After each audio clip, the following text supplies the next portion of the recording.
In jail, prisoner Beckett is visited by a priest, who is surprised by how relaxed Beckett is considering he'll be executed in a few hours. The priest points out that this may be the last time Beckett could have a proper conversation, so Beckett agrees to share his story. This starts with Beckett's mother Mary. She comes from the wealthy Redfellow family in Long Island, so she's the heiress to a fortune valued at $19 billion. At 18 she meets Beckett's father, who is just a regular band member at a party. She instantly falls in love with him and they start a secret relationship, but she also ends up pregnant. Seeing her as a disgrace, her father gives her two options: either terminate the pregnancy or move out. Refusing to give up her baby, Mary moves to an average neighborhood in New Jersey. When she gives birth to Beckett, the sight of the baby is enough to give his father a pulmonary embolism, so he dies right there in the hospital. Now she's a single mother working as a secretary in the Department of Motor Vehicles. Every day she tells Beckett that she was kicked out of the house but not of the inheritance. The entire Redfellow fortune would pass down to the next oldest in line, and since Beckett is the youngest, he has to wait for everyone else to die. Despite their financial issues, Mary makes sure to give Beckett culture, class, and style. He learns to play the piano and archery, and wears suits even as a kid. During an archery class Beckett meets Julia and instantly falls in love with her. Julia is rich and isn't impressed by Beckett because he's middle class, so he assures her that one day he'll inherit a lot of money. They become friends and Julia goes to Beckett's piano concert. When the lights go out, she holds his hand and even kisses him, but she immediately pulls away when the lights come back on. While Beckett is still a child, Mary gets terribly sick and ends up in the hospital after ignoring the symptoms.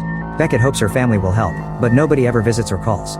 Mary tells him that he deserves better and makes him promise he won't give up until he has the right kind of life. Her final request before death is to be buried at the family plot, but the family never sends an answer, so her body ends up in a regular cemetery. Beckett watches her be buried while holding a lock of her hair and swears he'll demand his rightful place in the family home.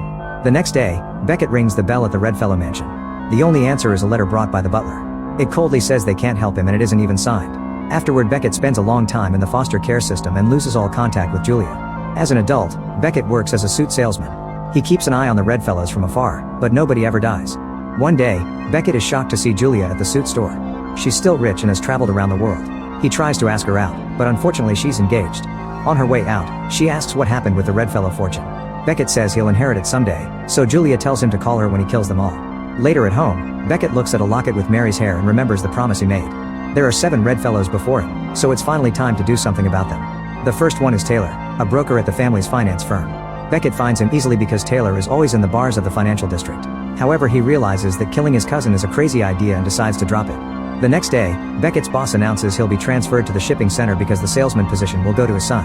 Beckett doesn't want to work in a warehouse, so he ends up losing his job instead. This makes something in him finally break. Sometime later, Taylor arrives at a party on a helicopter and throws dollar bills at the guests before jumping into the pool. Beckett easily sneaks into this party because the doors are wide open and watching Taylor take his jet ski to a yacht gives him an idea. Beckett also gets on a jet ski and goes to the yacht, where Taylor thinks he's an employee. After confirming there's nobody else on the yacht, Beckett waits until Taylor is asleep and ties the anchor to his ankle. There's only 1 second of hesitation before he throws the anchor into the water. At that moment Taylor wakes up, but it's too late. The rope drags him into the sea and drowns him. As Beckett leaves on the jet ski, he realizes that killing really is that easy and gives him a thrill. A few days later, Beckett attends the funeral and meets Taylor's father Warren. When Beckett introduces himself as Mary's son, Warren is shocked and takes him to the bar for a drink. Warren admits Mary was very brave for standing up to their father and apologizes for not helping her. He also feels guilty for Taylor's death since he should have stopped his son's bad habits sooner. Afterward, Warren takes Beckett to his office and offers him Taylor's job, which Beckett gladly accepts. For the next few weeks, Beckett learns the chaotic life of a financial office and how the rich make their money. He has to absorb lots of new terms and information, and he realizes this knowledge will help him manage his own fortune later. One night, Beckett is surprised to get a call from Julia, who just got back from her honeymoon. She remembers their last meeting and says he should ask her out again. Beckett does so, only for Julia to turn him down again. But she still hopes to run into each other soon. The next victim is Noah, an artist who spends his days blogging about his work. Beckett watches the videos and notices Noah doesn't know much about art. He can only say his job is to be an artist because he has the family money to live on. One evening, Beckett goes to Noah's art show and pretends to be a huge fan. Once Noah has fallen for it, Beckett also tells him they're cousins. Noah decides to hear his story while he keeps taking pictures around the gallery, repeating more nonsensical stuff about art. After the show, Noah takes Beckett to his apartment and shows him around his workshop. Beckett also meets Noah's secret girlfriend Ruth and they really hit it off over dinner, discovering that they have a lot in common. When Beckett is about to leave, Ruth invites him to a dinner party they're having on Thursday. When Thursday comes, Beckett and Ruth can't stop sharing glances during dinner. Once everyone is distracted, Beckett pretends to go to the bathroom but actually goes to Noah's workshop.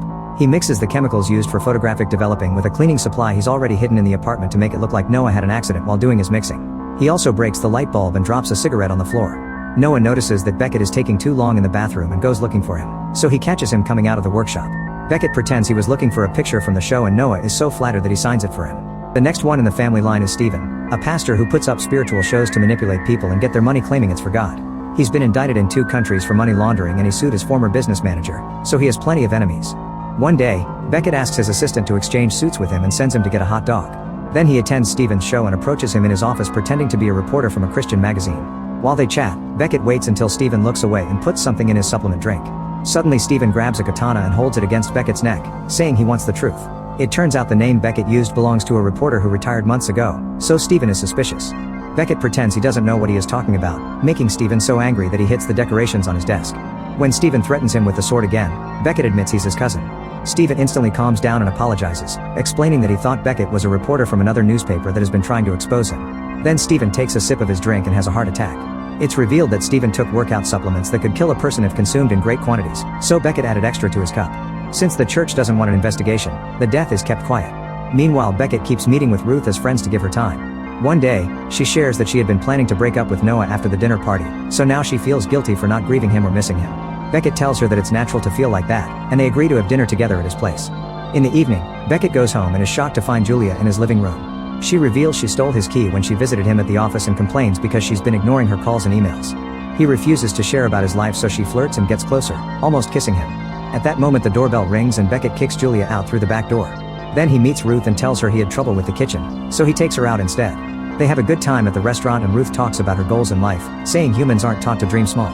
Afterward, Beckett goes to the Redfellow mansion and texts Ruth to warn her that he'll be late, but the message isn't delivered.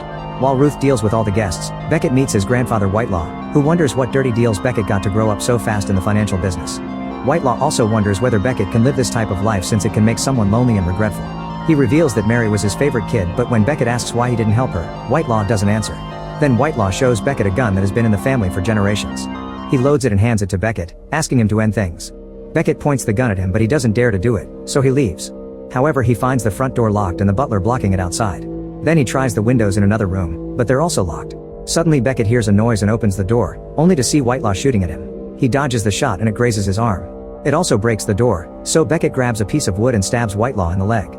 As Beckett starts to run, Whitelaw chases him and keeps firing as he explains that all doors have been sealed by the butler. In a room upstairs, Beckett finds a bow and gets an arrow ready. When Whitelaw comes in, he tries to shoot him, but the bow breaks. After dodging another bullet, Beckett grabs a new bow and shoots again, this time successfully landing an arrow in his grandfather's chest. Since Whitelaw is still moving, he shoots a second arrow into his neck, finally killing him. Beckett finds it ironic that his final murder is actually an act of self-defense. When the police arrive, he tells them exactly what happened, and he gets to leave while the FBI agent watches him from afar. By the time Beckett makes it home, the party is over and Ruth is upset. She demands to know what he's been hiding from her, but he only tells her about his encounter with Whitelaw. Afterward, Beckett inherits the family fortune, so he and Ruth are welcomed to the socialite life at a big party. Beckett is delighted, but Ruth feels uncomfortable. Unfortunately, the party is interrupted by the FBI, who arrest him for the murder of Lyle. After all this, Beckett has been caught for the one murder he didn't commit. They have the security footage of him bursting into Lyle's office, and his fingerprints are on the murder weapon, a letter opener he touched when he moved things on the table. Julia found Lyle's body and now testifies against Beckett, saying he's been in love with her his entire life. This makes Ruth leave the courthouse. Beckett is found guilty and sentenced to death. Before the execution, Julia visits Beckett. He tells her he'd rather meet the end than be with her. Julia reveals that Lyle left a goodbye note and Beckett goes crazy, but she refuses to share it. A desperate Beckett begs until Julia agrees to help him in exchange for his fortune. She kisses the glass before leaving. Beckett then makes a lawyer send him the papers so he can transfer everything to Julia and asks for a priest. In the present, Beckett tells the priest that he's calm because Julia will get him out soon. However, hours are passing without news, so Beckett is getting nervous. The priest decides to read him a Bible passage about death as a goodbye. Thankfully, he's interrupted when a guard announces that Beckett is now free. While the cops show the press the note left by Lyle, Beckett leaves the prison and finds Ruth waiting for him. She gives him the locket with his mother's hair before driving away. Nearby, Julia is also waiting, so Beckett leaves with her. He will live with her in the big mansion while the priest has to keep the story secret because of the rules of confession. Make sure to subscribe and turn on notifications so you can watch more videos like this. Thanks for watching.